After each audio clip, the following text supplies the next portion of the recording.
58-year-old Sharman Stock woke up early on Easter Sunday, April 16, 2006. She was sure she heard the sound of raindrops on the roof of her two-story white farmhouse. She sat up in bed, already worried that her Easter egg hunt that she had planned for her 4 grandchildren that afternoon would be rained out. But just a second later, her husband of 48 years, Wayne Stock, reached over and gave her a gentle, reassuring pat on her back. Wayne knew how much his wife loved Easter. "Don't worry," he told her. "It's not rain, it's just the wind. I checked the weather last night, and it's going to be a beautiful day." At around 6:30 in the morning, the couple got out of bed, and Sharman headed downstairs to the kitchen to make sure that each of the Easter baskets she had put together for her grandchildren were perfect. Then she opened the refrigerator and started prepping food for the big family dinner she was going to make later that day. And as she did this, she looked out the window, and just like her husband had predicted, the sun was already starting to poke through the clouds. Just an hour later, dressed in their best clothes, the Stocks were sitting inside Ebenezer United Methodist Church, saying hello to their neighbors and friends, catching up on local news, and just really enjoying one of their favorite holidays. The Stocks lived in a tiny town in eastern Nebraska called Murdoch. It was the kind of place where everyone knew each other and no one was worried about leaving their doors unlocked. In this tight-knit village of 270 people, Wayne and Sharman were especially well-liked and respected. They were active in the church, mentoring teens and teaching Sunday school. They also served on the school board, and Wayne had served in the Nebraska National Guard. Sharman had spent 17 years as a teacher's aide in the local elementary school, and now she operated a small business out of her house making specialty wedding cakes. In addition to the 1,000 acres of land Sharman and Wayne owned and farmed, the Stocks also had a successful business growing and selling hay. At 9:40 a.m., the organ music started and the congregation quieted down. As the couple waited in silence for the greeting from their pastor, Wayne and Sharman bowed their heads and gave thanks for all their blessings. On their way out of the church that morning after the service, Pastor Joe Wacker asked the Stocks what they were up to for the rest of the day to celebrate the holiday. As Sharman told him excitedly about her Easter egg hunt that she had planned for her grandkids, Pastor Joe smiled. People like Sharman and Wayne were the glue that held their families and communities together. And in a few hours, under a partly sunny sky, Wayne and Sharman were out in the backyard of their home, chatting with their married children and in-laws, and watching their 4 grandkids look along the edge of the barn for the brightly colored eggs that Sharman had hidden as soon as she had gotten home from church. Andrew Stock, the son who would one day take over the family hay business, was spending Easter with his fiance's family. But he had told his parents that he would be by their place that evening to pick up his dog. Andrew had just gotten a new puppy, and that morning he had dropped it off with his parents so that they could look after it for the day. So at around 8 p.m. that night, just as the Stocks had put away the last dinner dishes and picked up the house, they heard the sound of Andrew's truck in their driveway. It had turned into such a beautiful and clear and mild evening that the 3 of them decided to just stay outside on the back deck and chat for a bit. Sharman told Andrew all about the Easter egg hunt and how much the grandkids loved it. Then Andrew and his dad spent a few minutes chatting about hay prices and what needed to be done around the farm.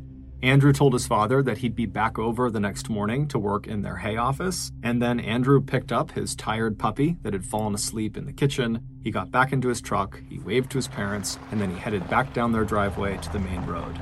As he looked in his rearview mirror, he saw his mom and dad turn towards their front door, take each other's hands, and step back inside of their house.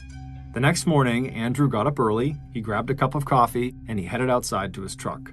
He drove the roughly 30 minutes to his parents' house, pulling into the parking area just outside of the office building for their hay operations, which was a small standalone structure set a ways back from the farmhouse.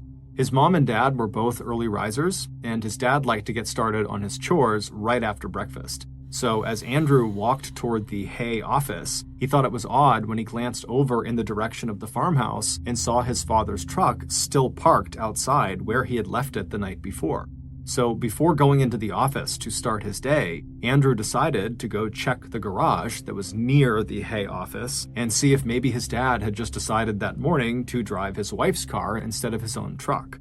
But when Andrew went inside the garage, his mom's car was still there. Andrew suddenly felt like maybe something was wrong.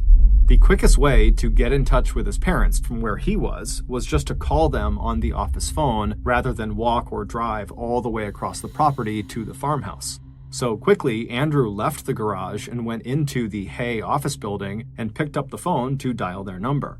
However, when he put the phone to his ear, his sense of worry rapidly turned into alarm because there was no dial tone coming out of the phone. It was disconnected. And Andrew could not think of a single reason why his parents would have disconnected their landline. It made no sense. So Andrew, now panicking, rushed out of the office, hopped in his truck, and sped across the big property to his parents' farmhouse. At 2 minutes before 9 a.m., Andrew knocked loudly on his parents' side door. When he didn't hear anything, he turned the knob and discovered that the door was unlocked.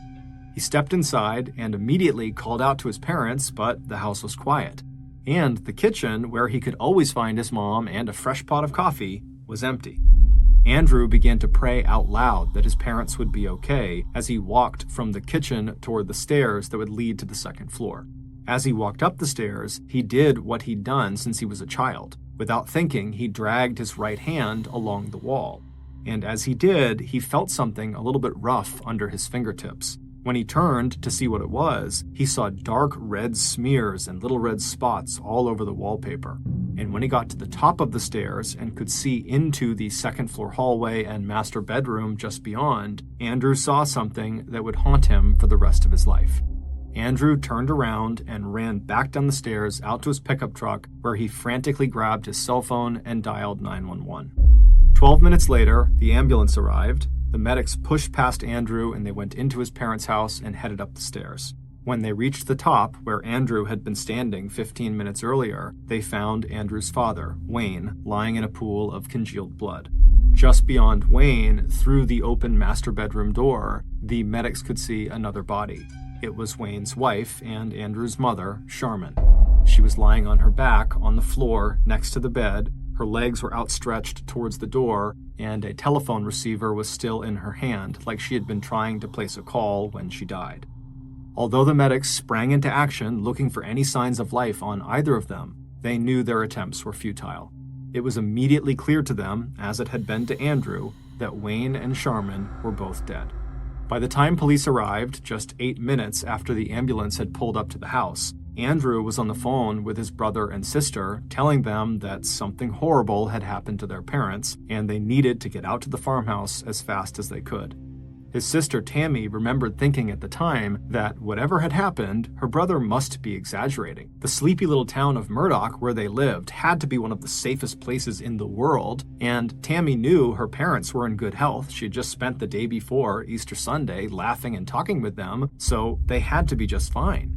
But as she left work and climbed into her car, Tammy found herself repeating a prayer over and over again. The good Lord protects us. The good Lord protects us. But only a few minutes later, she would arrive at the farmhouse and would learn that both of her parents had been murdered. Tammy and her two siblings, Andrew and Steve, weren't the only people who were shocked and horrified by what had happened to Wayne and Charmin Stock.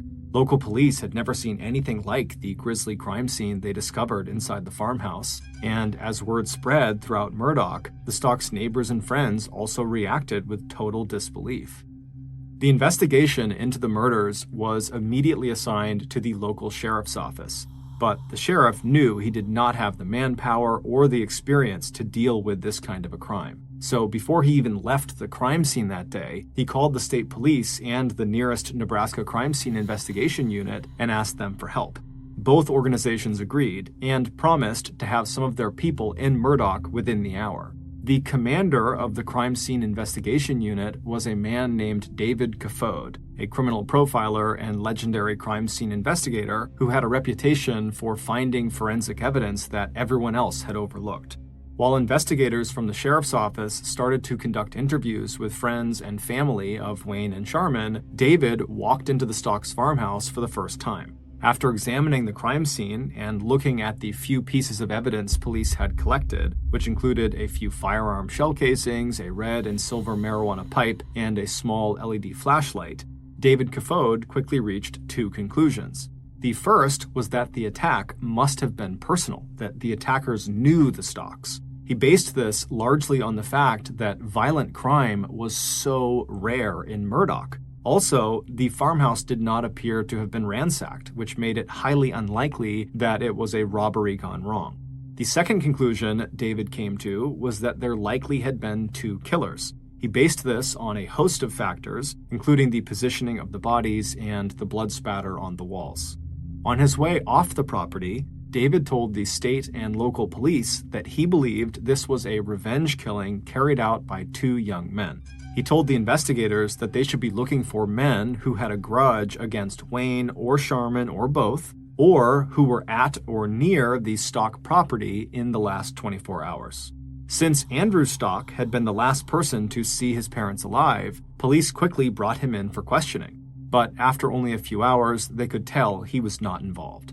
There was absolutely no history of any trouble between him and his parents, and there was no financial motive since Andrew was already in line to inherit the family hay business.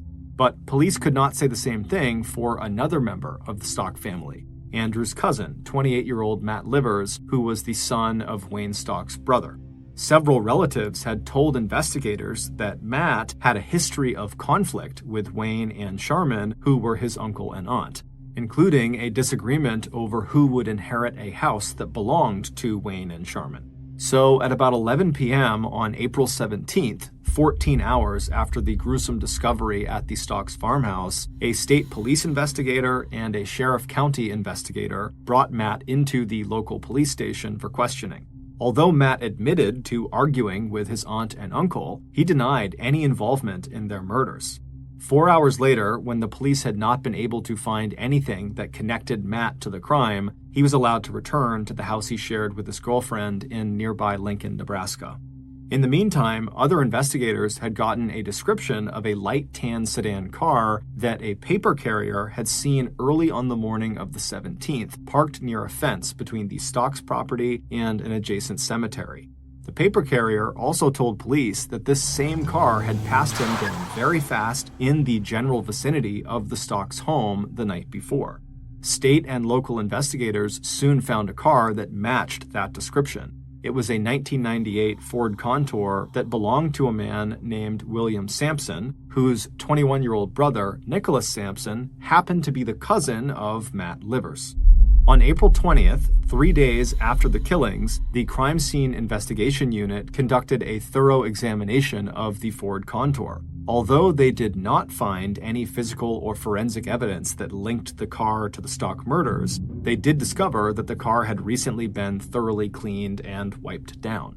So even without hard evidence, the fact that officers could draw a connection between a potentially suspicious vehicle and Matt Livers, and that Matt was the only suspect police could identify who had a personal motive for hurting Wayne and Sharman, investigators tightened their focus on Matt. They kept him under surveillance, they examined the trash he removed from his home, and they questioned his friends and his coworkers. Then, on the morning of Tuesday, April 25th, which was 8 days after the Stocks had been killed, investigators brought Matt Livers into the station where they gave him a lie detector test. After the test, they brought him into a room for another round of interrogation. Despite Matt repeatedly saying he had nothing to do with the murders, no one believed him. And at the conclusion of this 11-hour straight interrogation session, police would tell Matt that he failed his lie detector test. Shortly after hearing this, Matt Livers confessed that he and his cousin, Nicholas, had in fact killed Wayne and Sharman Stock.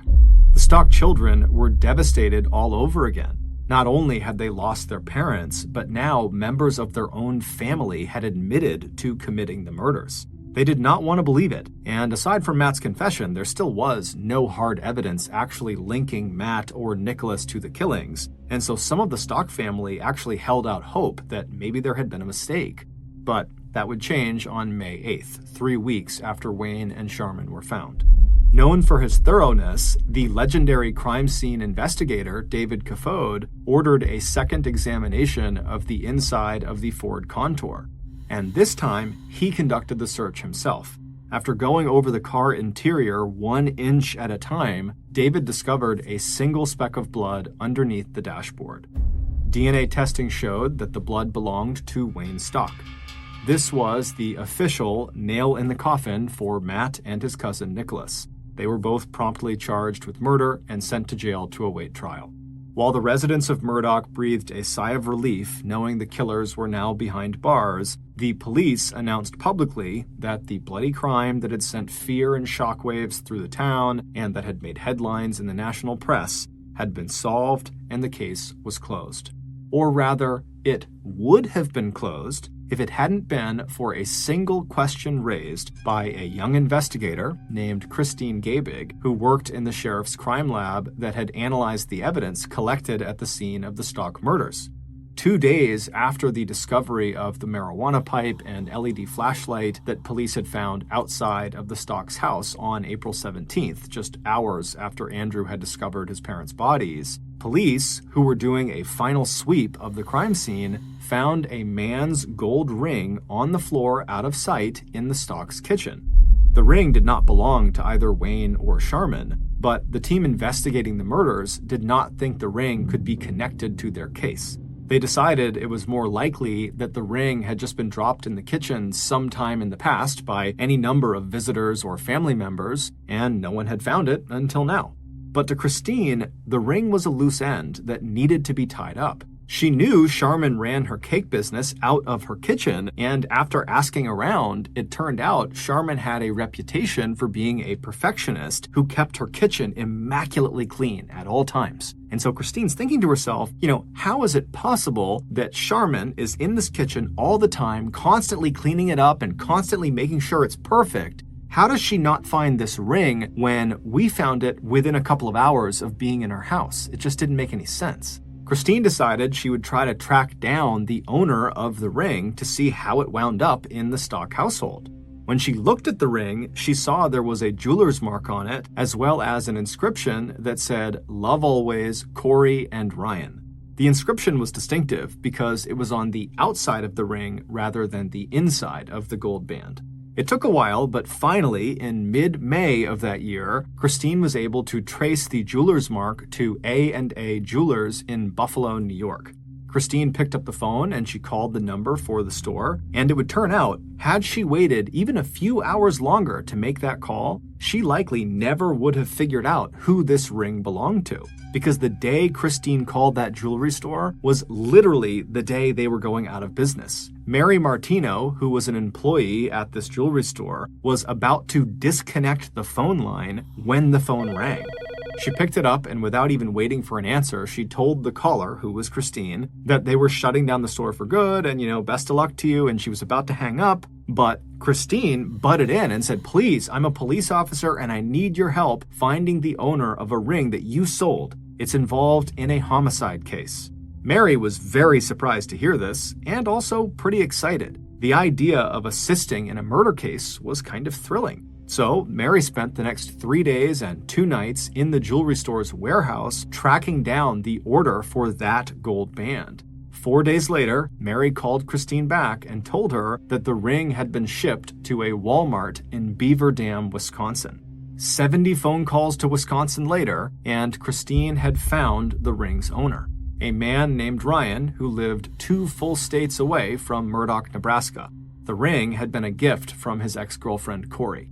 Christine could just about see Ryan shaking his head on the other end of the line. He said, "I have no idea how my ring got to Nebraska."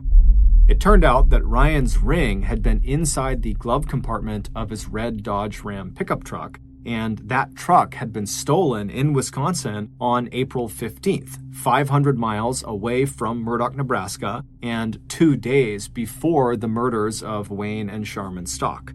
And then Ryan's truck had been found abandoned a few days later on April 18th in Louisiana, 3 states away from Murdoch, Nebraska. And the people who police believed had stolen Ryan's truck, 17-year-old Jessica Reed and 19-year-old Greg Fester, were already in police custody in Wisconsin.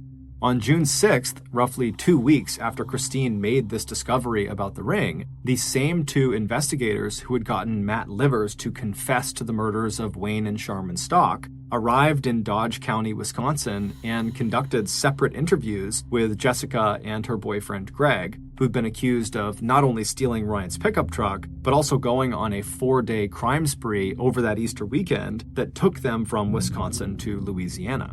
And needless to say, investigators were shocked at what the teenaged couple told them. They claimed that they knew who killed Wayne and Sharman Stock, and it was not Matt Livers and Nicholas Sampson. Based on those interviews with Jessica and Greg and new evidence that police would uncover over the next 5 months, the police would come to the same conclusion as the teenagers. Matt and Nicholas were innocent. They did not kill Wayne and Sharman Stock. The following is a reconstruction of what actually happened to the Stock couple. But before we get into the rest of the story, I'd like to talk to you about today's sponsors. Okay, back to the story. Back on Saturday, April 15th, 2006, the day before Easter, 17-year-old Jessica Reed and her 19-year-old boyfriend, Greg Fester, left their small apartment in Horicon, Wisconsin to take a road trip west so they could go see the ocean for the first time. Jessica, who had once been a high school honor student and cheerleader, had dropped out of high school following her parents' divorce. She had started using drugs and began dating Greg, who had a long history of drug and alcohol abuse, as well as an extensive criminal record. Greg was also in and out of treatment for psychiatric disorders. The young couple didn't have a car of their own, so they began their road trip by stealing and then abandoning 2 different vehicles. Apparently, they hadn't liked either of them. They also broke into an empty house and stole a 12-gauge shotgun, ammunition, and an envelope full of cash.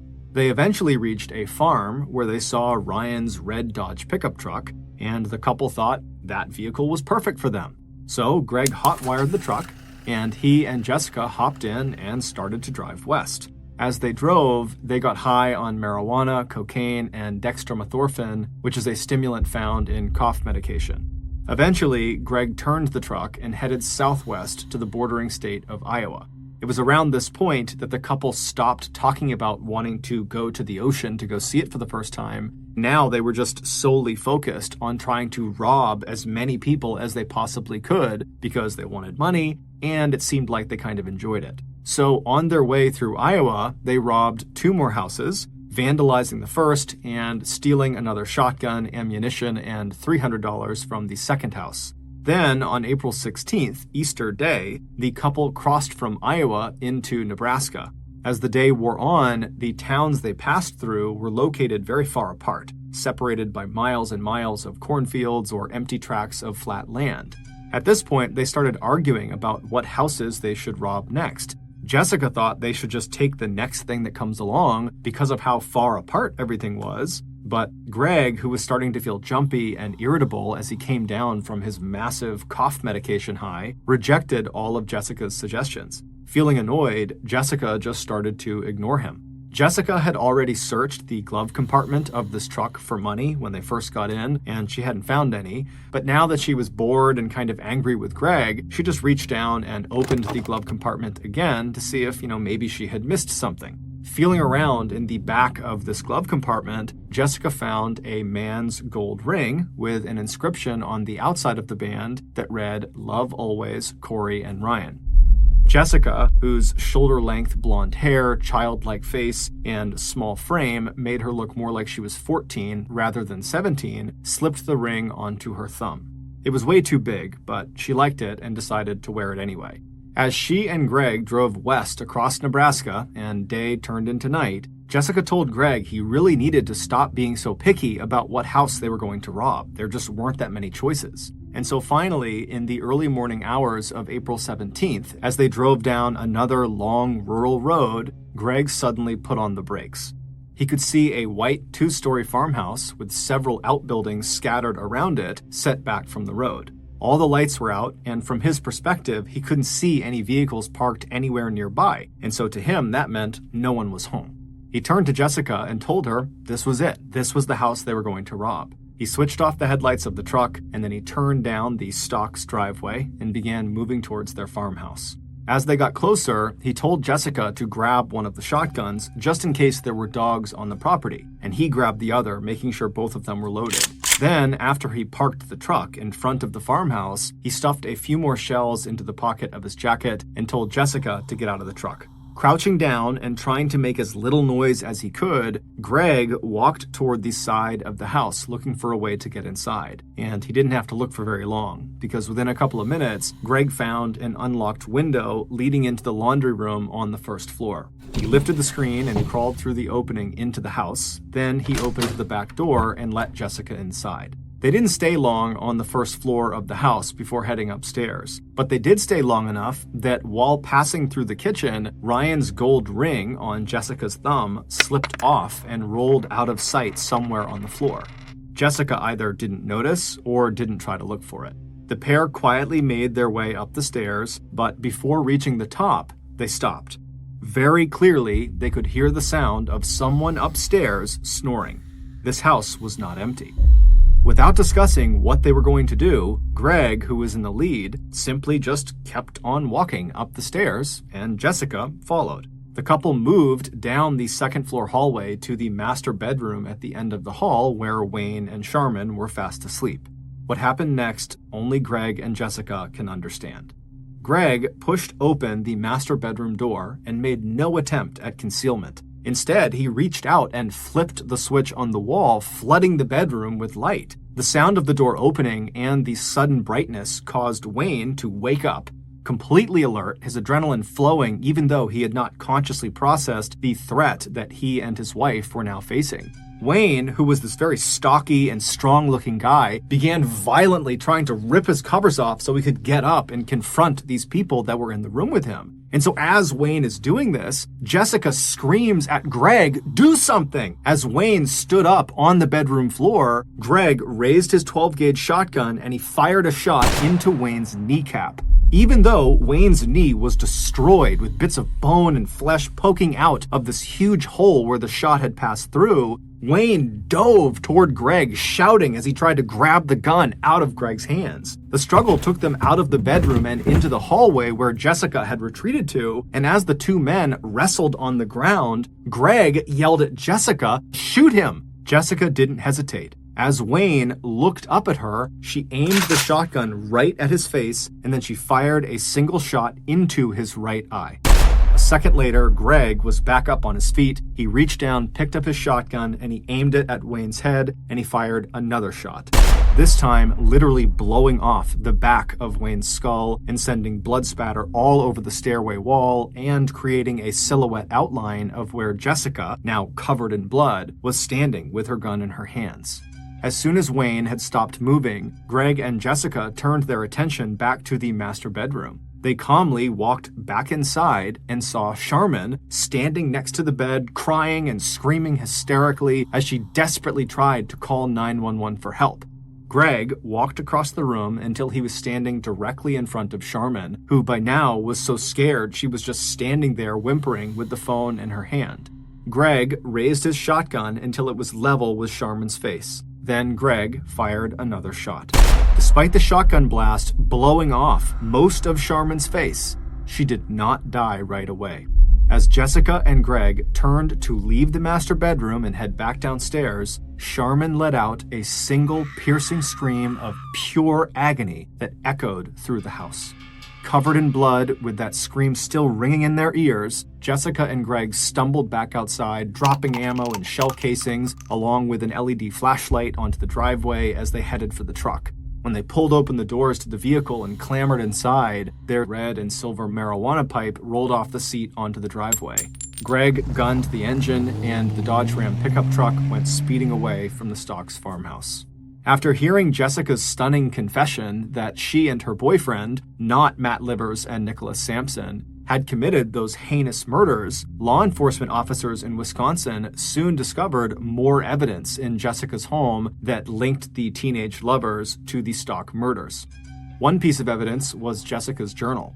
On April 22nd, 5 days after she and Greg had killed the Stocks, Jessica had made this entry in her diary. "I killed someone. He was older. I loved it. I wish I could do it all the time. If Greg doesn't watch it, I'm going to leave one day and go do it myself." Police also discovered a letter Jessica had written and left for Greg at their apartment. It was folded up in a cigarette box that also contained a spent 12-gauge shell casing from the murders. In the letter, she wrote, "And this bullet, well, Bunny, it's the only thing left, and and I loved it, but that's something we will talk about one day. But even after Jessica and Greg had confessed to the murders, and even though investigators from Wisconsin as well as Nebraska now had a treasure trove of evidence linking the teenagers to the crime, Matt Livers and his cousin Nicholas Sampson still remained incarcerated. Armed with Matt Livers' confession and the speck of Wayne Stock's blood inside the Ford Contour, state and local investigators were sure that Livers and his cousin must have had something to do with this crime.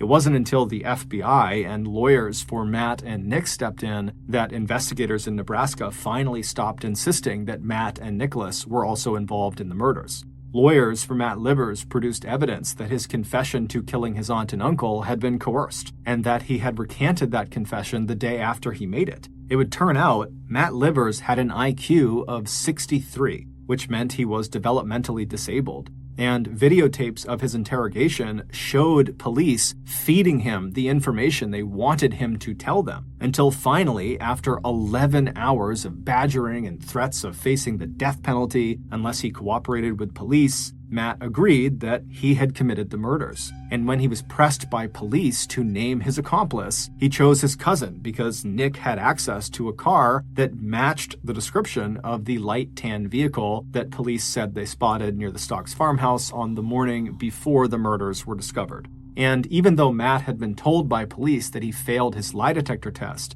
in reality, it's likely the results had been misread or misinterpreted.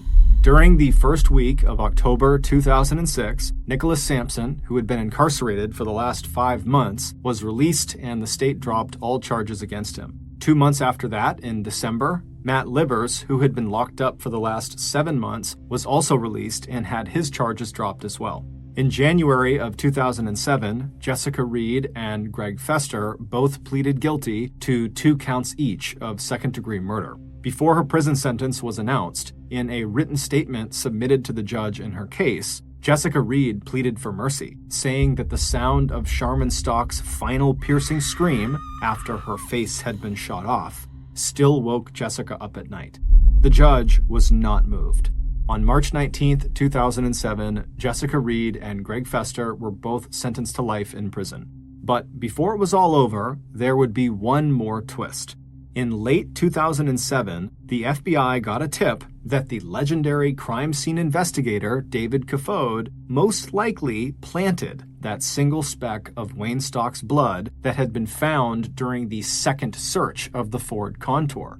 Prior to that blood being found, the only thing police had connecting Matt and Nicholas to the crime were their confessions. And so David planting that blood is what ultimately put them behind bars.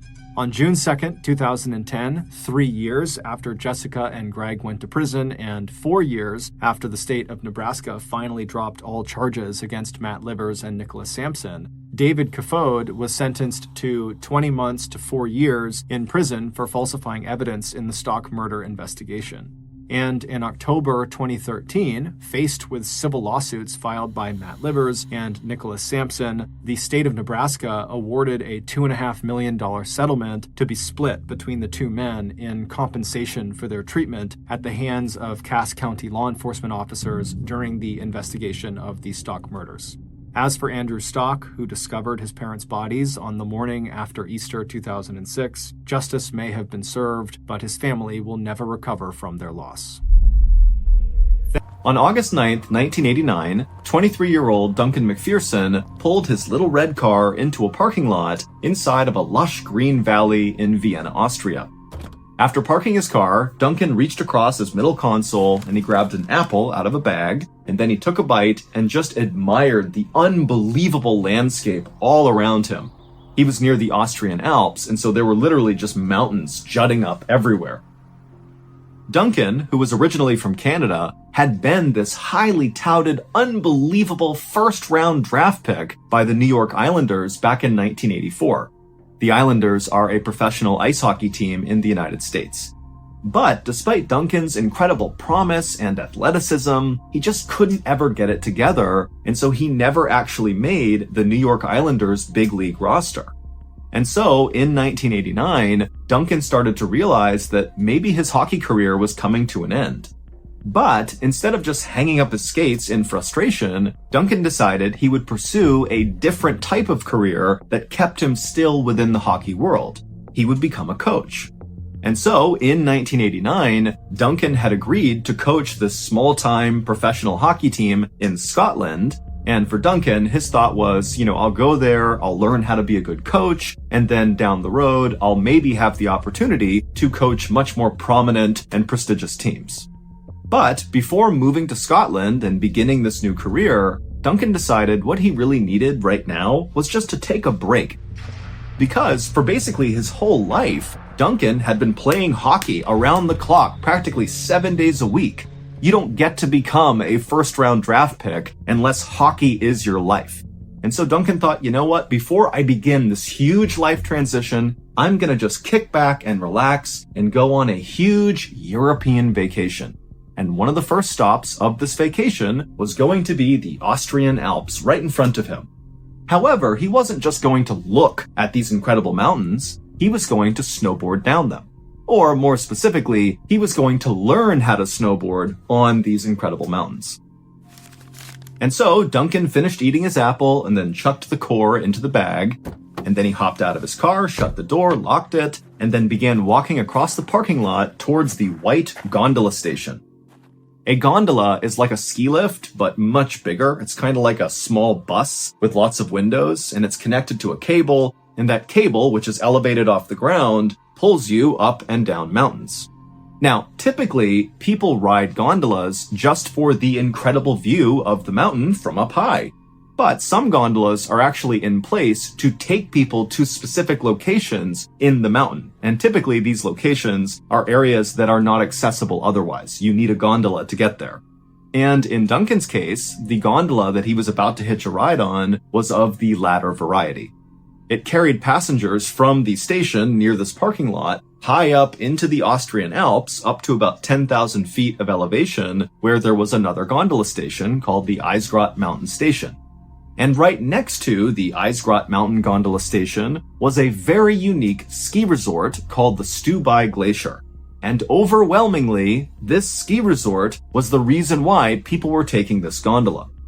This ski resort was unique not only because it was very hard to get to, you basically had to take a gondola or hike up to it, but also because the actual slope that skiers and snowboarders would use at this resort was not just a snowy mountainside like virtually all other ski resorts around the world are.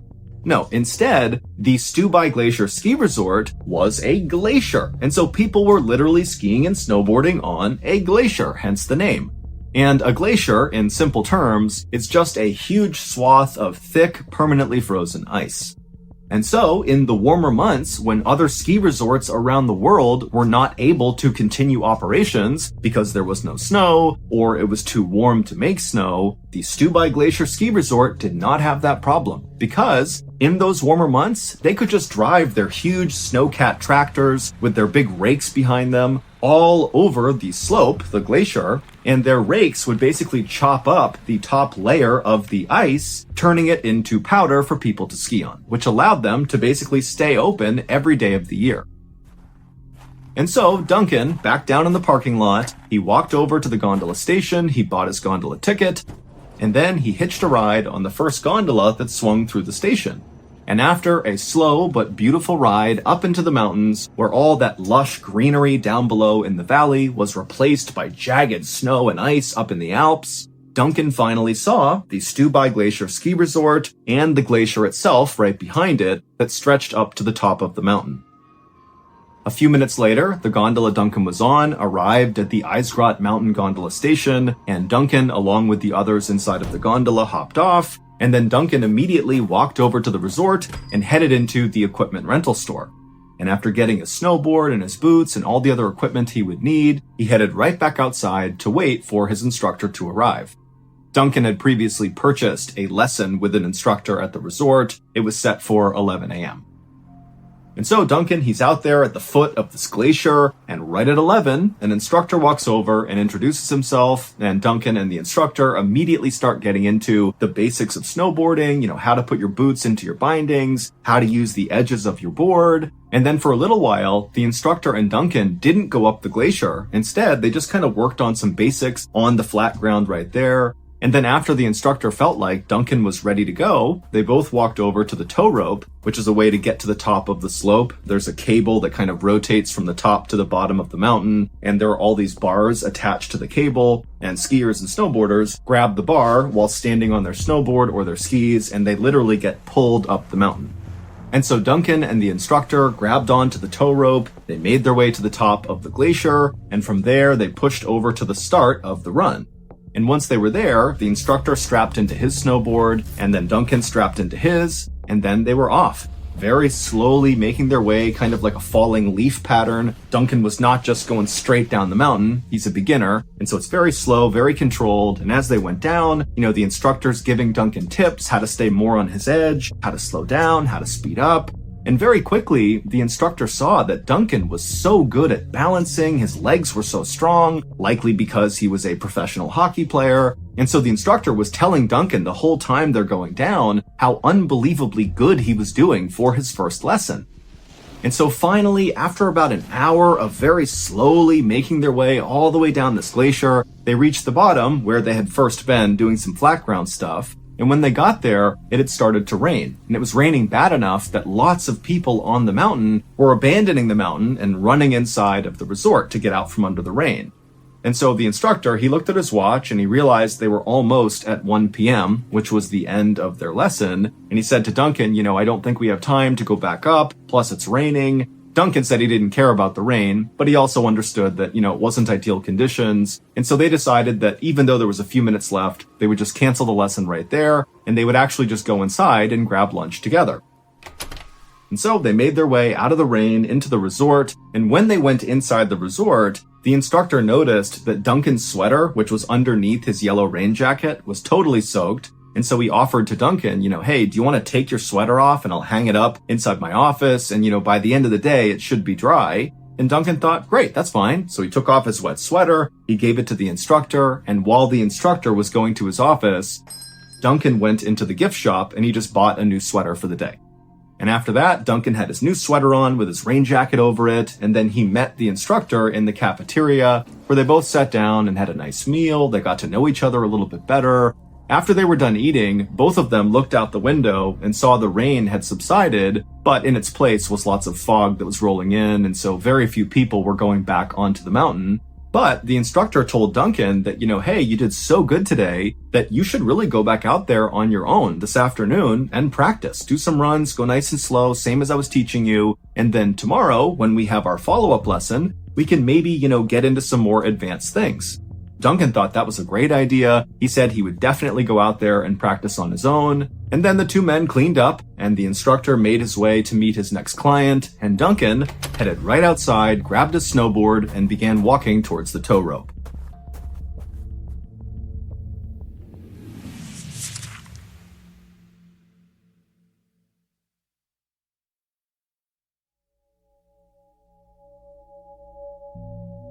The next morning, Duncan's snowboard instructor arrived a little bit early to work. And so after getting off the gondola, he made his way over to the resort and he grabbed a cup of coffee in the same cafeteria where he and Duncan had eaten the day before. And then after finishing that coffee, the instructor grabbed his snowboard and the rest of his gear and then headed outside to meet Duncan in the meeting spot they had both agreed on. But when it was time for the lesson to start, Duncan didn't show up. And so the instructor for a second thought, was there somewhere else we were going to meet? Did I get the time wrong? But he checked the time and he remembered the conversation he had with Duncan. They were going to meet at the foot of the tow rope and he was right there and Duncan wasn't. And so he thought, okay, maybe Duncan's running late. But he waited and waited and waited and Duncan never showed up. The instructor was bummed because he and Duncan really had kind of become friends the day before and he was looking forward to teaching Duncan some more today. But the instructor knew it was pretty common for tourists to cancel their follow-up snowboard or ski lessons. It's like they show up for that first day, they get really into it, they plan on going the next day, but then other distractions in their vacation pull them elsewhere and they no-show for the lesson. And so the instructor didn't take it personally. He just assumed that, Duncan had found something else to do that was more fun. But the instructor knew he would see Duncan again because Duncan's sweater was still sitting in the instructor's office. 1 week later, Duncan's parents, who were back home in Saskatoon, Canada, got a very unexpected phone call from the Dundee Tigers hockey team, which was the professional hockey team in Scotland that Duncan was going to go coach after this big European vacation. The team rep for this hockey team asked the parents if they knew where their son was because he had not shown up for his first day of work. And Duncan's parents, they immediately were like, that doesn't make any sense. He was so excited about this job. This is a really big deal for him. He would never miss the first day. And so the parents told the team rep that they would try to get in touch with Duncan, and as soon as they did, they'd be in touch with the team, and the team rep said they would do the exact same thing for the parents. However, after this call, the parents quickly realized that trying to get in touch with their son was going to be nearly impossible. They knew Duncan had gone on this big European vacation, but they didn't have his itinerary. They didn't know what countries he was going to, in what order. They really only knew that he was really excited and he was just going to be on vacation. That was kind of it. And remember, this is 1989. They can't just call Duncan. There weren't cell phones. They didn't have the easy modern ways that we all communicate instantly. And so the parents are like, who do we even call? Where do we go? What do we do? And so ultimately, even though this felt kind of dramatic at the time, the parents decided to file a missing person report with Interpol, which is an organization that connects police across international lines. However, the parents quickly learned that this missing person report was not going to become a high priority item for any police anywhere in Europe, because their son was 23, he's healthy, he's strong, he's smart, he's of sound mind, and really all that had happened was Duncan had missed a single day of work on the back end of a huge vacation. So there's lots of reasons why that could have happened. Maybe he extended his vacation. Yeah, it's not professional, but it's totally possible. Or maybe he doesn't want to take the job after all. Or maybe he's just running late. I mean, there's a lot of very logical explanations for why Duncan didn't show up. And so, in short, the parents were told that if you want to find your son right now and not just wait for him to reappear, well, you better go looking yourself. And without hesitation, that's exactly what Duncan's parents did. They packed up a couple of suitcases and they headed to Europe to go find their son. Because to them, it felt like something was wrong here and there was no time to waste. But again, the parents have no idea where their son would have gone in Europe. And so they don't really have a good starting point. They don't know who to talk to, but they just began chasing down every single seemingly insignificant lead they came across. And as they traveled all over Europe, they hung up thousands and thousands of flyers that showed their son's face, said he was missing, and here's a number to call if you know where he is. But despite these efforts, the parents really got nowhere. That is, until about a month into their search, when still they have not found Duncan, they have no idea where he is, they've chased down all these leads, they've all dead-ended, and at this time, the parents convinced several news outlets around Europe to air a segment on their news about Duncan. And one of those missing person segments aired in Austria. And the news anchor in Austria, when they were doing the segment, they described the car that Duncan was almost definitely driving when he went missing. It was that little red car. The parents had discovered in chasing down their leads that their son had borrowed the little red car from a childhood friend who used to play hockey with him, and the friend had told the parents that he had lent it to Duncan, and Duncan had told him he would have it for a week and then return it. But Duncan had never returned the car. And so the anchor in Austria does this segment about how Duncan is missing, and if you have information, come forward. They describe the little red car, and sure enough, not long after this segment aired in Austria, somebody found Duncan's car. It was still sitting in that parking lot right near the Stubai Glacier gondola. Immediately, when Duncan's parents heard about this, they flew to Vienna, Austria, and they met with police who brought them out to look at their son's car. They hadn't moved it. It was still just sitting where he had left it. And then also police showed the parents what they had found inside of the car, which included Duncan's passport, a letter to his girlfriend, where he talked about how excited he was to go to Scotland, and also a bag of rotten fruit. The police also told the parents that now, with the discovery of this vehicle, they were going to really lean into this missing person case to try to find their son, and that the next day they were going to launch this huge search of the area near where his car was to hopefully find Duncan. And so the parents, who were now cautiously optimistic that they might get some answers, they left the police and they went to a local hotel to rest up before the next day when they would be up early and join this huge search party. But when they got to that local hotel, they did what they always did everywhere they went in Europe. They began handing out all these missing person flyers with Duncan's face on them to everybody they saw in the lobby. They began hanging them up all over the hotel. And sure enough, just by completely random chance, they handed one of these flyers to Duncan's snowboard instructor. They handed it to him, he looked at it, and he did a double take, and he was like, I know him. And he explained how he taught Duncan how to snowboard, and then Duncan didn't show up the next day, and he just figured, okay, he blew it off to go do something else, but he'd come back for his sweater, but he never came back for his sweater, and he never heard from Duncan again. And so the parents, they have been searching all of Europe for a month, and they haven't talked to anybody who knew Duncan. They've gotten nowhere, and now they've just randomly stumbled on probably the last person to see Duncan before he went missing. And so they kept asking the instructor, give us more information. What was his attitude like? Was he stressed out? Was he scared? Was he worried about something? Where did he go? Give us anything. But the instructor really didn't have that much more information to offer. And so he tried to answer all their questions, but really just finally said, look, I'm sorry. All I know is after we ate lunch together on the 9th, Duncan said he was going to go out and do some practice runs, but I never actually saw him go up. I didn't see him come down. I just assumed he went up there and was kind of on his own for the day. And then, of course, the next day, I didn't see him and he never came back. And so I'm sorry. That's all I know. And so the parents finally said, thank you so much for the information. Please get in touch with us if you remember anything. And the instructor said he would. And then after that, the parents made their way to their room and they went to bed. The next morning, the parents got up early and they headed to that parking lot where Duncan's car was. And there were all these people, police officers and volunteers that were there to be a part of this big search party. And so after the parents explained to the leaders of the search party what the instructor had told them, that very likely their son had been up at the Stubai Glacier ski resort when he went missing, the entire search party quickly hopped on gondolas and made their way up there.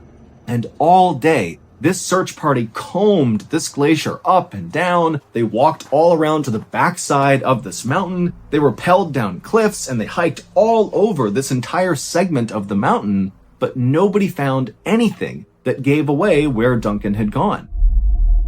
And the next day, it was the same story. Huge search party looking everywhere, expanding the search, not just Stubai Glacier, but basically all over this entire swath of mountain range. But still, they found nothing.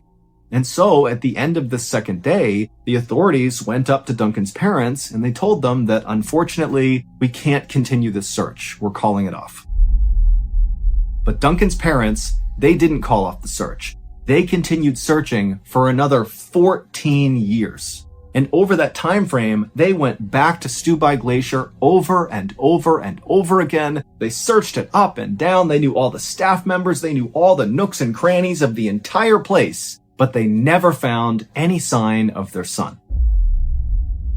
Fast forward to July of 2003, so 14 years after Duncan had gone missing, and a Stubai Glacier ski resort employee was riding the tow rope towards the top of the mountain when they noticed there was a bright yellow piece of trash right in the middle of the slope.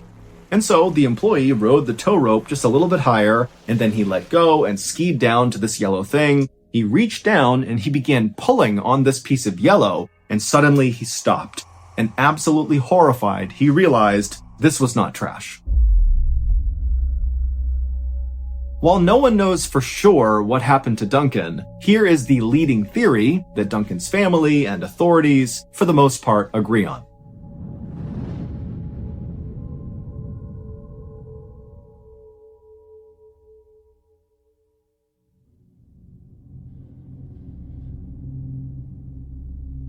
Back on August 9th, 1989, after having lunch with his snowboard instructor, Duncan was feeling motivated to go back out and take some practice runs. And so he headed outside, he looked up at the glacier, there's all this fog rolling in, but it's not raining, and so nobody's on the slope, and so it's perfect for a beginner. He's going to have this place to himself. And so he grabs his board, he makes his way over to the tow rope, he straps in, he grabs onto a bar, and he makes his way to the top. Once he gets off, he makes his way over to the start of the run, he puts his other foot into his binding, he makes sure he's all set, and then he stood up and began slowly kind of waffling his way down the completely vacant and very foggy slope. And as he was going along, he got more and more confident and began going a little bit faster and a little bit faster until finally he was basically just bombing it down the mountain, relying on his natural balance and strength to kind of keep him up. And then all of a sudden, he caught an edge and flipped forward and smashed into the ground. And when he did, he broke his leg. The unique danger to humans when it comes to glaciers is something called a crevasse. Basically, cracks form in the ice, and sometimes these cracks can be massive, like mind-bogglingly massive, hundreds and hundreds of feet, that if you fall into this thing, you're done. No one's getting you out of there. You are falling either to your death, or you're falling so far down that no one can get to you. Or, like in the case of Stubai Glacier Ski Resort, they had the issue of little crevasses forming kind of all over the place. Especially if it rained, the rain would begin to crack the ice, or if maybe it was warmer than usual, the ice would crack here and there. And so the resort was really good about constantly patrolling their slope to make sure no crevasses had formed anywhere on the slope. And so when you got to Stubai Glacier Ski Resort, you were warned that there is such a thing as a crevasse. This is a real glacier, so make sure you're looking around and don't fall into one. Well, because it had rained, a crevasse had formed, a small one, like a pothole, in the slope, but because it was so foggy because of the rain, as Duncan was bombing down, he didn't see it, and that's what he caught his edge on, causing him to fall and break his leg. And so Duncan, he's now stranded in the middle of the slope. He's not close enough to the bottom to where he could pull himself into the resort. He's not close enough to the top where he could get himself up there and talk to the tow lift operator. And so he's just kind of stranded. There's nobody on the mountain. It's so foggy, nobody can see him from the resort. And so he's just stuck in agonizing pain, wondering what he's supposed to do. At the same time this was happening, another ski resort employee was climbing into one of those big snowcat tractors at the top of the glacier. These tractors were what the resort used to chop the top layer of ice and turn it into snow. And because it had rained that day, a lot of the snow had melted, and so this employee needed to basically go over the entire slope from top to bottom and grind up the ice and make some new snow. And so the employee hopped in the cab of this tractor, shut the door, turned on the engine, turned on the back rake, which in your head, picture a long stretch of metal dragging behind this tractor that had rotating blades that cut into the snow as it moved along. And so this employee, after turning on the rake and making sure everything worked, they drove the snowcat and the rake onto the start of the downward slope, and they began crisscrossing back and forth across the entire slope, turning it all into fresh snow. And as this employee drove, they were very careful not to go too quick because they knew they couldn't see very far with all of the fog. And so they're going like 1 or 2 miles an hour, being very cautious. And then suddenly, at the last second, they see something in the snow. It kind of appeared out of the fog. And so the employees swerved as fast as they could to avoid hitting it. And they did narrowly miss it. Their big tank-like treads that are on these tractors just missed running this thing over. However, the back rake with the rotating blades did not miss this object. It went right over it. The employee immediately parked the snowcat and then leapt outside and ran over to see what this thing was. And when they got there, they could not believe what they saw. It was Duncan, and all those rotating blades that had crossed over him had basically mutilated him. One of his arms had been cut off, one of his legs was nearly cut off, but it's believed Duncan was actually not dead. The injuries were horrible, but they would not necessarily have killed him outright. He would bleed to death without help, but in theory, he could have been saved. But the employee, even though this was a total accident, totally panicked. and decided that because it was so foggy, no one must have seen this. No one was around, and so no one would know that they were the ones who ran this guy over. And so instead of helping Duncan, they just tied him up and dragged him behind the snowcat off of the glacier over to this area where this employee knew there was a very deep crevasse. And they chucked Duncan, who might have been alive at this point, into the crevasse along with his arm and his severed leg, and then the employee used the snowcat tractor to rake over the crevasse. They filled it all in and packed it down, and then they drove down the rest of the way and just hoped no one would ever know. But over the course of the next 14 years, the glacier would melt more and more each year until finally Duncan's yellow jacket popped through the ice.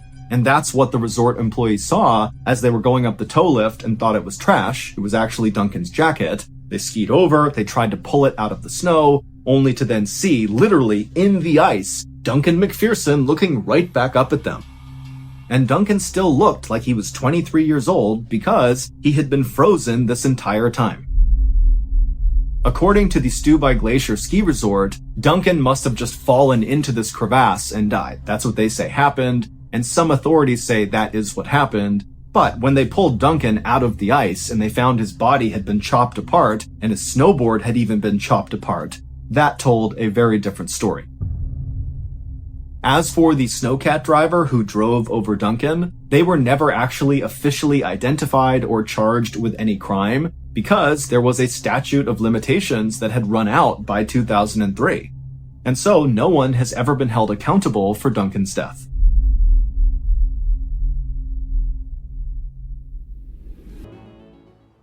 On the afternoon of December 6, 1997, a man named Yuri Trush drew his rifle and crept silently through a remote forest in eastern Russia as he and his team of 3 other armed men and his dog followed this trail of pink snow. All of the men and the dog were on very high alert because they knew someone or something was out in these woods watching them. After walking for a while, Yuri and his crew spotted a small cabin up ahead in this clearing. This cabin, they knew, belonged to a guy named Vladimir Markov, who was a hunter who had gone missing recently, and that was actually why Yuri and this crew were out here. They were searching for Vladimir. But as Yuri and his crew got closer to this cabin, Yuri couldn't help but feel really terrified. Yuri was a 47-year-old big-time weightlifter and ex-military guy who was also a seasoned hunter. I mean, this is a tough, strong guy. But as he walked up on Vladimir's cabin, it was super obvious that something horrible and violent had happened here. All around the scene was pieces of broken furniture. There was a ceramic sink that was shattered outside and the pieces were everywhere. There was a bunch of beehive boxes that had been badly damaged. There was the shed that clearly had been ripped to pieces. And also all over the area outside of this cabin was blood. And this pink trail of snow, this blood trail they were following, led right up to the front door of this cabin where there was also a big streak of blood on the front door. Now, even though Yuri was scared to go any further, he knew he was in charge and he had to go and look inside that cabin to see if maybe Vladimir was there. And so Yuri walked into the bloody clearing. He made his way up to the front door of the cabin, and with his crew right behind him on the porch, he used his rifle and pushed the door inward. Now, at first, Yuri didn't see anything inside the cabin because his eyes hadn't adjusted and there were no windows, so no light was coming into the cabin. But after a second of Yuri kind of standing in the doorway with his rifle to make sure there was no threat inside the cabin, his eyes adjusted and he realized Vladimir was not in there. And in fact, the cabin looked abandoned. So Yuri stepped inside and he looked around, and immediately he noticed all the walls inside this cabin were covered in these deep gouges and scratches. And then he looked on the ground and he found more wrecked furniture and lots more blood.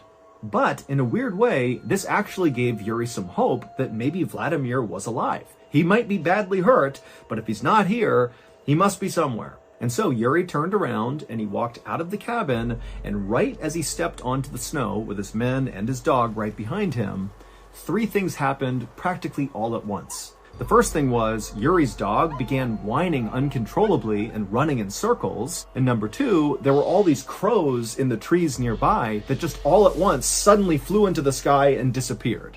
And the third thing was this unbelievably loud growling sound that seemed to be coming from somewhere really far away and also somewhere really close. It was like the forest itself was growling. 5 days earlier, on December 1st, the soon-to-be missing hunter, Vladimir Markov, decided to give up on another unsuccessful hunt, and he slung his rifle over his shoulders and he lit a cigarette under his big bushy mustache, and he and his 3 dogs turned around and began the slow walk back to their small cabin in the middle of the woods. Vladimir was really frustrated because he'd been staying in this cabin in the woods, away from his wife, away from his family, to try to hunt some game and bring some meat back, but so far he hadn't caught anything. But as Yuri and his 3 dogs kind of rounded a corner in this forest, he spotted something up ahead that was like an answer to his prayers. He saw there was a dead boar just lying out in the middle of the forest, and it was in this big pool of blood, and there was still steam coming off of the body, which meant this was a fresh kill. And so Vladimir raised his rifle in case whatever had killed this animal was nearby, but when he didn't see anything, he just went with his dogs over to the carcass and he pulled out a hatchet and he cut off 2 big haunches of meat from this boar. Now, Vladimir knew it was totally in bad form to steal another potential hunter's kill, although he didn't know if a hunter had killed this boar or if another animal had killed this boar, but he still felt bad about what he was doing. However, Vladimir was desperate. He didn't have any meat, and here it was, so he took the opportunity. After Vladimir had wrapped up this meat and put it in his bag, he and his 3 dogs jogged the last few miles back to the cabin, and when they got there, it was basically pitch black outside. Now, Vladimir was not scared of the forest at night, but he knew there were predators out here at night, so he needed to act quickly. So he rushed over to his small shed that was right outside of his cabin, and he put the boar meat inside, shut the door, and locked it, and then he turned to go into his cabin to retire for the night, but after taking only a couple of steps towards his cabin, he realized his 3 dogs had not followed him. And so he turned around, and he saw the 3 dogs were totally on edge, looking out beyond the shed where he had just put the meat. They were kind of looking out into the dark forest. Now remember, he's all alone in the middle of the woods here. It's nighttime, there's no visibility. And so Vladimir grabbed his flashlight and he shined it kind of roughly in the direction that the dogs were looking, like they had seen something. And he's shining his light, but all he sees are just dark trees and nothingness. There was nothing there. Vladimir did his best not to panic, but he couldn't help but feel like there was a predator nearby and his dogs had picked up on it, and so he just wanted to get inside the cabin and shut and lock the door as quickly as possible. And so he began backing up towards the door of his cabin while calling his dogs towards him, and 2 of the dogs followed. But a 3rd dog just stayed where she was and continued to kind of whine and growl and look out away from the cabin in this direction that all the dogs were looking. But eventually, this dog just took off running into the forest. Vladimir, who loved his dogs, screamed and screamed for this dog to come back. But the dog didn't. And so Vladimir just stood there with his 2 dogs in front of his cabin door, listening to the bark of this 3rd dog getting farther and farther away into the woods. And then suddenly, Vladimir heard his dog start to whimper. And then it was like the forest erupted with the loudest growl he had ever heard in his life. And then there was silence.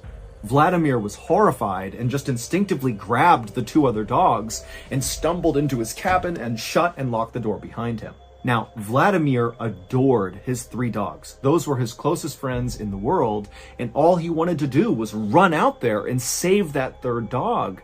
But just based on how loud that growl was, he knew whatever was out there would kill him. And so this was a suicide mission if he went out there. And so he decided he would just stay put with the 2 dogs, and he just hoped that his 3rd dog somehow survived its encounter with whatever was out there.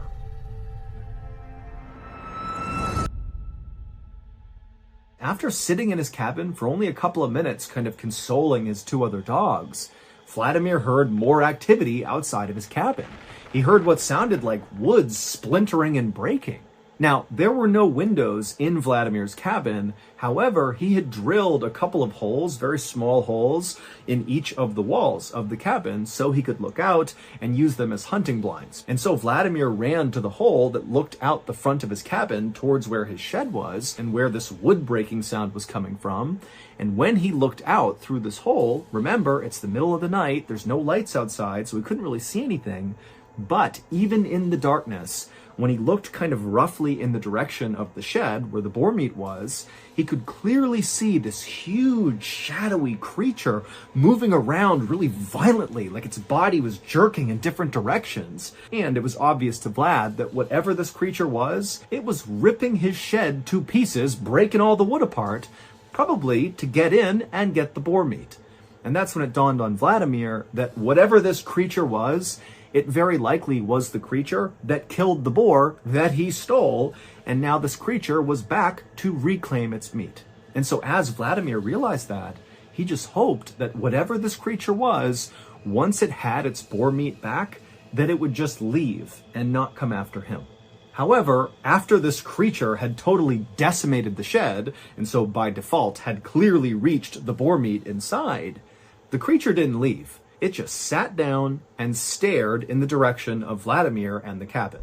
And for several hours, Vladimir just continued to stare out this hunting blind hole at this shadow creature that was not moving.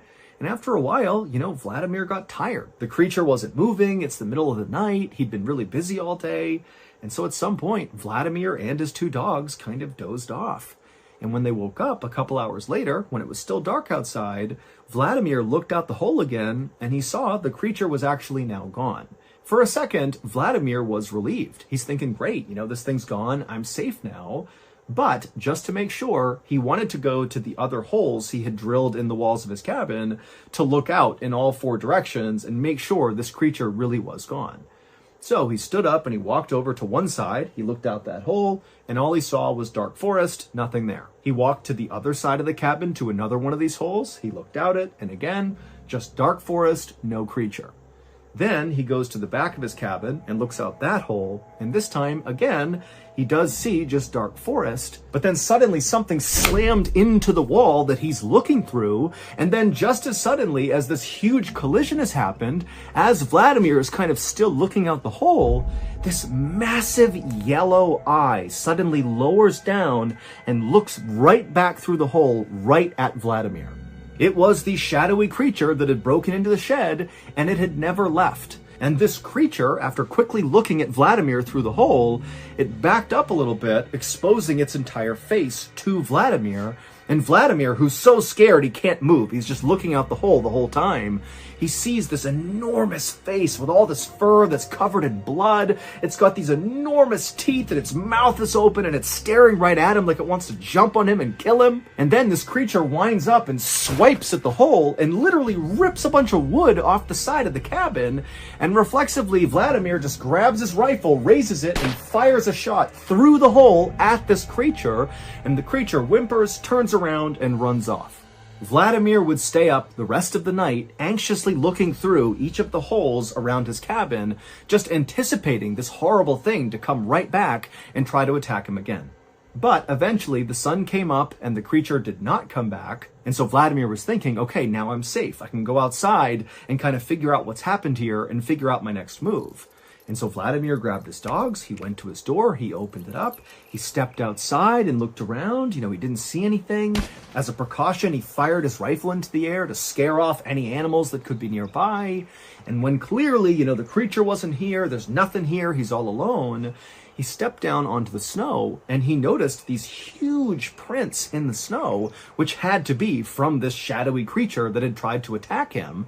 But now that it was daylight, Vladimir can look at these prints up close, and he knew what kind of creature this was. This was a Siberian tiger, and this was an enormous Siberian tiger. But that was not the most terrifying part of this discovery. Instead, it was what Vladimir saw these prints doing.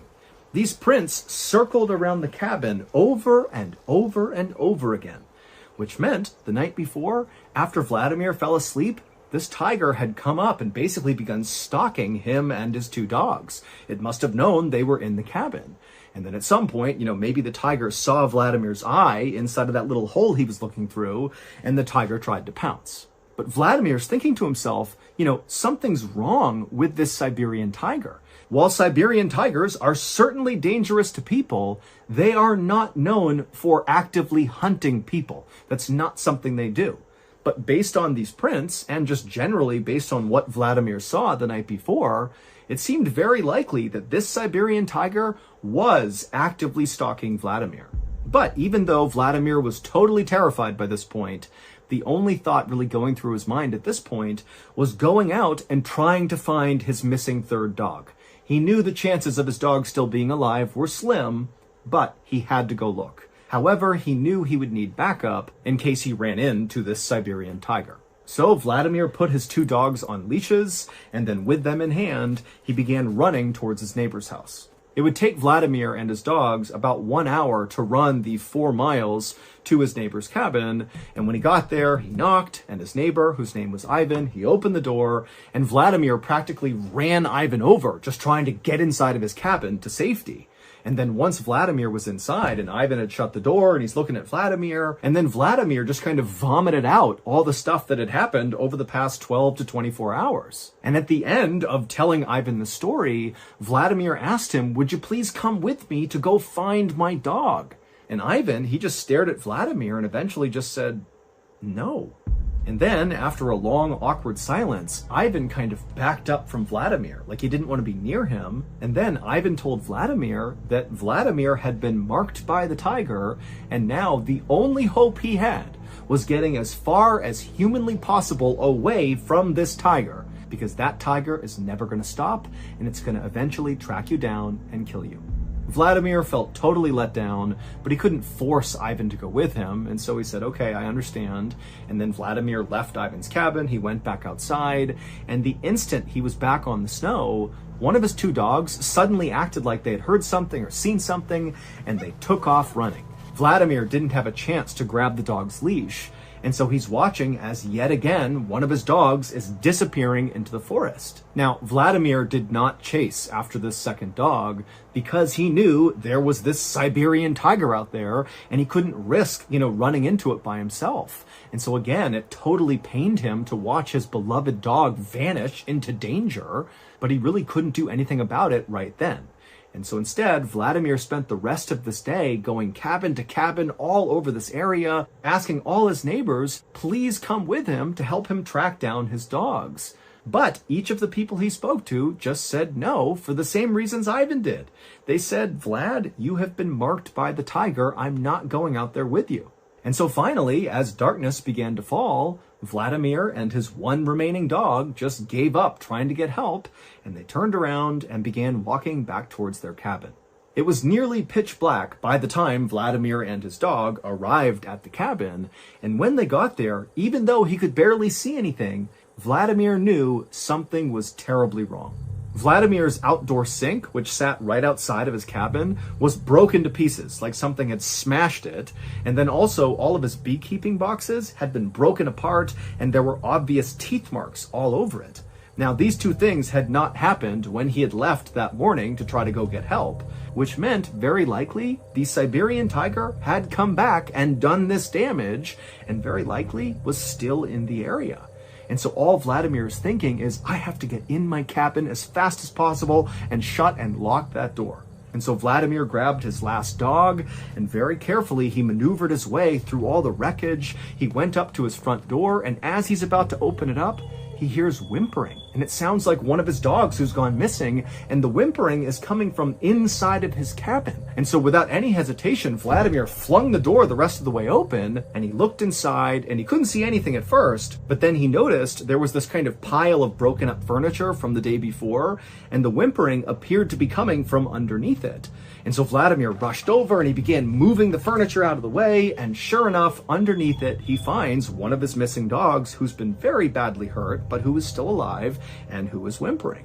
And so Vladimir, he's so happy that one of his dogs is okay, and he grabs his dog. But unfortunately for Vladimir, this was a trap. Now, we don't know this for sure, But the leading theory is this Siberian tiger actually set this trap on purpose to catch Vladimir. It's believed that this tiger wounded the dog so the dog would begin to whimper, luring Vladimir out, at which point the tiger could pounce. 4 days later, that armed search party led by Yuri arrived at Vladimir's cabin. They found it destroyed with blood everywhere.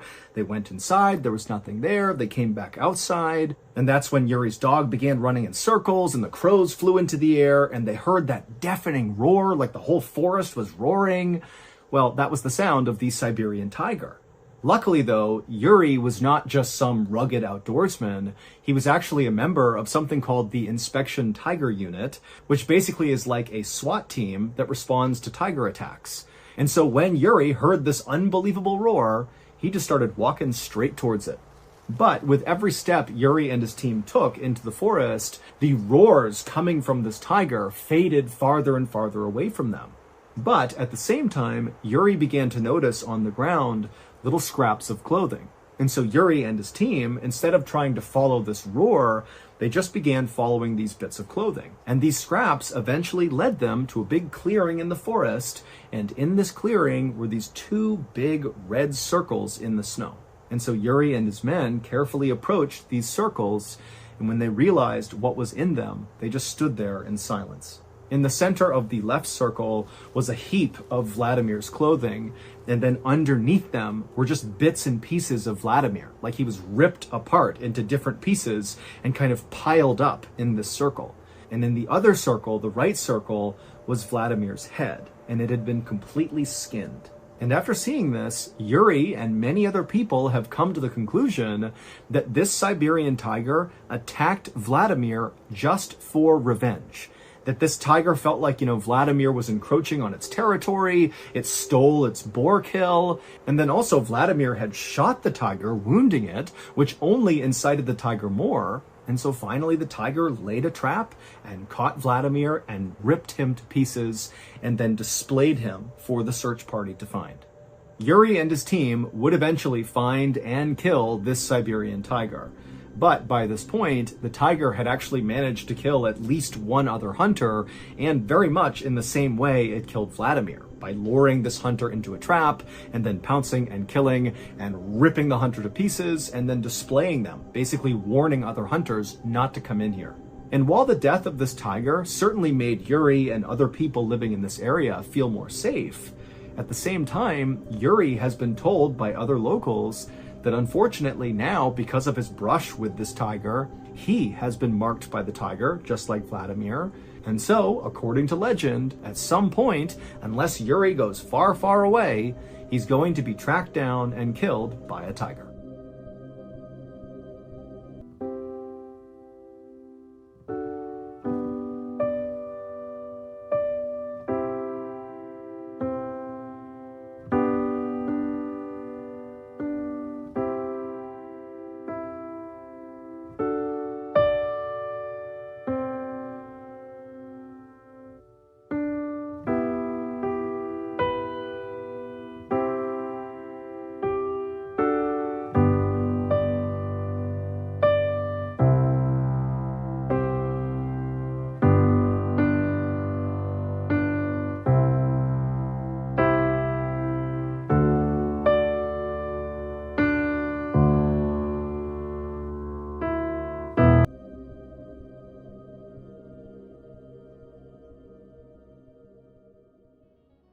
Just a reminder, my very first book, MrBallen's Presents Strange, Dark, Mysterious, The Graphic Stories, is out right now and shipping worldwide. You can find it wherever books or audiobooks are sold. This book is truly a brand new experience for anybody who's a fan of the strange, dark, and mysterious. We've never had a book before, so this is a big deal.